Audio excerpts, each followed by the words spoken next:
Assalamualaikum warahmatullahi wabarakatuh. Jumpa lagi dengan saya Suwandi di channel Dunia Ikan Gabus.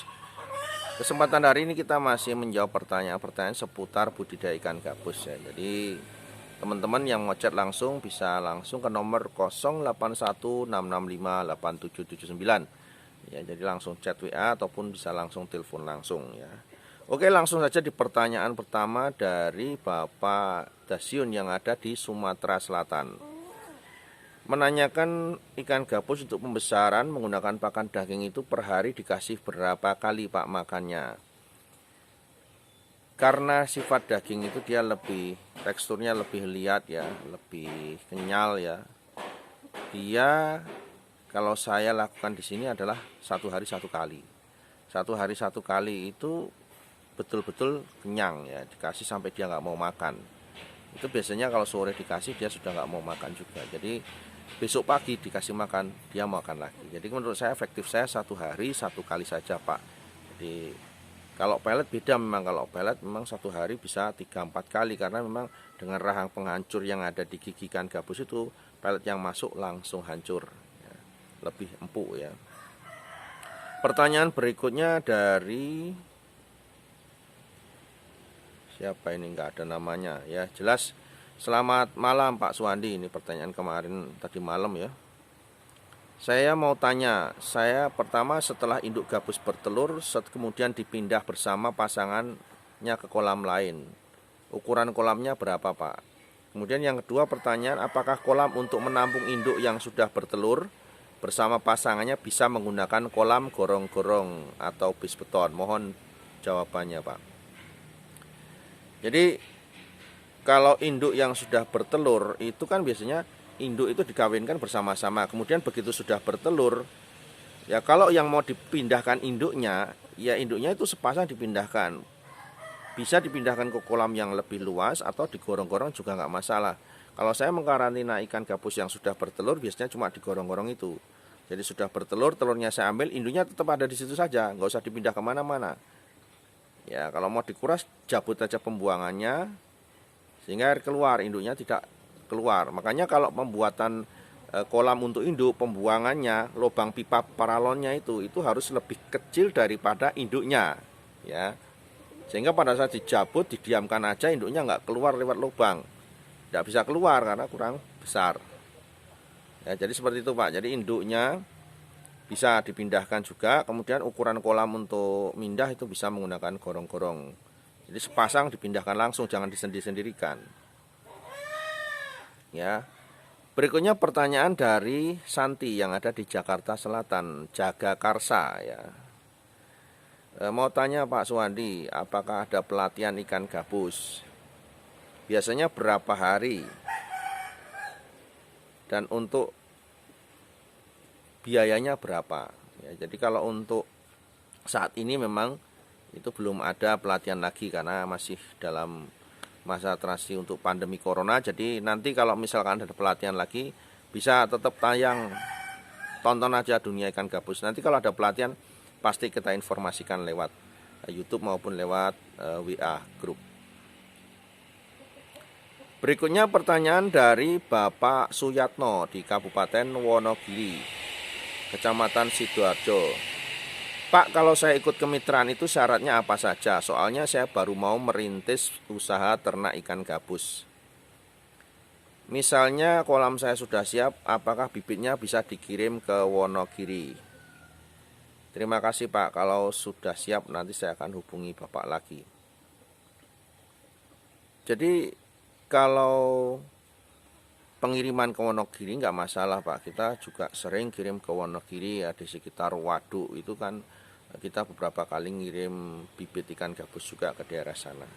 Jadi tinggal nanti kalau Bapak sudah siap, betul-betul kolamnya mau ditebar, Bapak hubungi saya, nanti bibit sudah diagendakan untuk dikirim. Berikutnya, selamat pagi Pak Suwandi, ini saya dari Bang Firman, dari Bangil, Kabupaten Pasuruan, Jawa Timur. Saya melihat video Bapak di YouTube tentang ternak ikan gabus. Saya tertarik untuk pembesaran, saya sudah pesan bibit 1.500 ekor dan saya ada kolam ukuran 14 x 45. dalam kedalaman 2 meter 80 cm. Bekas kolam renang. Jadi kedalamannya miring.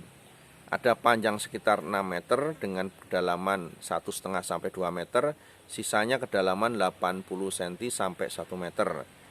Itu lebih baik disekat dulu apa langsung tebar 1.500 ekor. Mohon bantu Bapak jelaskan. Terima kasih. Ya. Jadi masalah kolam luas, jadi kalau kolamnya itu besar ya, kolam 14 kali 4 ya. Kolam bekas kolam renang ya. Jadi kolam renangnya sayang untuk ikan gabus. Ya itu sebetulnya silakan saja Pak. Kalau memang populasi di situ mau tebarnya cuma 1.500 itu kan kolamnya cuma ukuran 5 meter persegi, tidak sampai 10 meter persegi udah cukup Pak ya kan.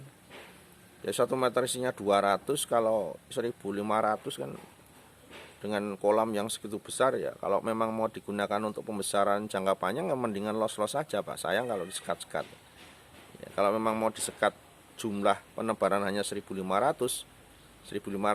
dibikin bertahap juga bisa. Jadi tiap bulan nanti nebar sehingga nanti akan panennya rutin. Silakan saja Pak, itu sesuka saja, tidak ada keharusan, mau disekat juga boleh. Berikutnya pertanyaan dari Derry yang ada di kota Serang, Banten ya. Setelah lihat banyak video Bapak dan juga lihat di dunia ikan gabus, saya tertarik ya untuk pelajari dan pelihara ikan gabus. Sebelumnya terima kasih banyak Pak untuk sharing ilmunya yang sangat bermanfaat. Untuk mulai usaha ini saya ada beberapa pertanyaan yang perlu arahan dari Bapak kalau Bapak berkenan. Yang pertama, untuk bibit pertama pembesaran itu ukurannya berapa senti Pak? Langsung saya jawab, ukuran bibit itu ukuran 3-4 cm. Kemudian yang kedua, apakah bibit tersebut langsung diberi makan pelet? Iya. Jadi pakannya bibit yang barusan ditebar itu adalah pelet ukuran PF 800. Kemudian apakah bisa dikirim ke Serang? Ya, saya bilang bisa. Ya karena memang untuk benih itu kita menggunakan jasa kereta api ya, dan kita sudah menggunakan langganan kargo untuk nanti kita bisa kirim. Jadi nggak masalah untuk pengiriman sampai hari ini. Berikutnya untuk pertanyaan berikutnya dari Eri yang ada di Malang ya. Pertanyaannya banyak banget tuh. Wah kan.